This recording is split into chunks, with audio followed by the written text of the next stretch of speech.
Hey folks, been a while. Paul here. Got a couple things to talk about if I can remember what they were. Um, I was actually Chuck.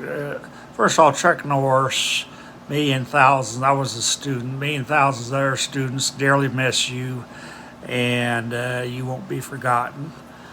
But I was a student. I was 10 years old, and he was 30 years older than I am. And I learned a lot from Chuck Norris. He learned a lot from Bruce Lee, and he passed on down the knowledge to me after about was his student 15 years. I didn't have the determination to study the rest of my life like he did, so I bailed out, but learned a lot. And learned a lot about life, and he taught me about women and stuff. And that's pretty much why I locked myself in the. Why do I actually do that?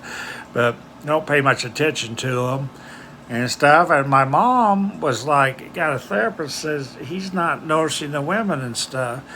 And my dad goes, well, he's Chuck Norris, a student. This figures. But at age 55 now, the Chuck Norris was definitely right.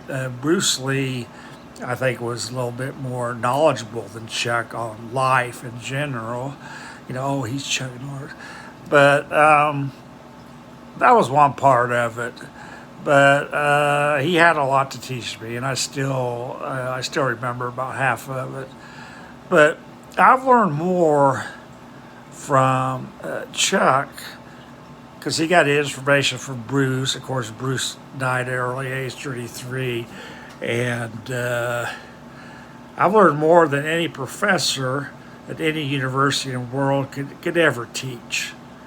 Eastern philosophy has been under the cover for thousands of years, but you learn more from that than anyone could ever teach you here in the States.